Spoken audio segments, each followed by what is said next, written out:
মাছ চাষি ভাইরা, আসসালামু আলাইকুম। নেচার এগ্রো ফিশারিজের নতুন আরেকটি ভিডিওতে স্বাগত। আজকে আমি আসছি এটা রানীনগরে। তো আজকের ভিডিওতে যেটা থাকতেছে আপনারা শুনলে অবাক হবেন যে কোনো প্রকার মেডিসিন ছাড়াই গুলশা চাষে একজন সফল চাষি স্বাধীন ভাই।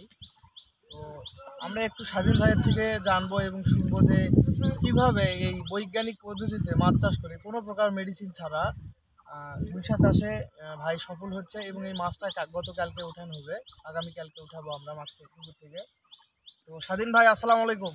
ভাই, স্বাধীন ভাই কেমন আছেন? ক্যামেরার দিকে তাকাবেন ভাই। আলহামদুলিল্লাহ। ভালো আছেন? আলহামদুলিল্লাহ। ভাই আপনার এটা কত শতাংশ পুকুর? এটা 70% হবে। 70%। এখানে কত হাজার গুলশা শেড দিচ্ছেন? এদিকে তাকাবেন ভাই। এটা রাখেন একটু, পরে আমরা খাবার দেবো। কত হাজার? 70,000। গুলশা এখন কয়টাই কেজি আসছে? 50টা। 50টাই কেজি। মাছটা কবে বিক্রি করবেন? কালকে।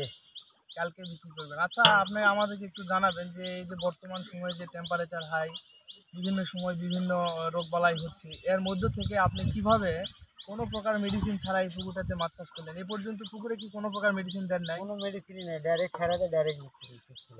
শুধু ফিট খাওয়াইছেন? খালি ফিট। এর মধ্যে কোনো মেডিসিন দেন নাই? কোনো মেডিসিন নেই। কোনো জেলাইট ইউকা কোনো কিছু প্রয়োগ করেন নাই? কোনো ভিটামিন কিছু নেই, এটা ডাইরেক্ট ফিট খাওয়াতে। আচ্ছা, আপনি একটু চাষি ভাইদের জানাবেন, আচ্ছা কেন আপনার এখানে কোনো প্রকার মেডিসিন লাগলো না? এই ব্যাপারে একটু কিছু নতুন খোঁড়া পুকুর তো, তলার দেশ নেই, সব নিচে খড় করে। দিকে তাকাবেন, ক্যামেরার সামনে তাকাবেন। ওই কারণেই মনে করেন যে হচ্ছে কোনো মেডিসিন লাগেনি।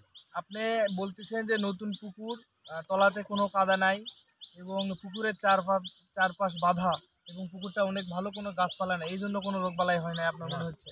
না। তো এরকম পুকুরে কি গুলশা চাষ করা যাবে? সম্ভব? হ্যাঁ, এরকম পুকুরে গুলশা চাষ করা সম্ভব। আচ্ছা, এখানে কত টাকা খরচ হয়েছে আপনাদের বলতে পারবেন? এটা হিসাব করতে হবে, ফিট কত বস্তা করে হিসাব করে খাতায় দেখতে হবে, এরপরে জানাতে পারবেন। তো এখন মাছ মোটামুটি 50টায়। মাছ তো আরো কিছুদিন আপনারা রাখতে পারবেন, রাখতেছেন না কেন? না, রাখবো না, বিক্রি করবেন? বিক্রি করে দিব।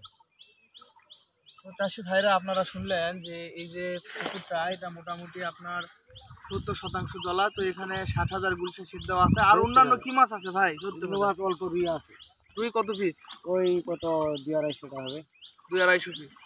তো এই যে আমরা একটু খাবার দিয়ে একটু দেখাই, যে আপনারা দেখেন পুকুরটার গভীরতা অনেক, যার কারণে ওইভাবে দেখা যাচ্ছে না।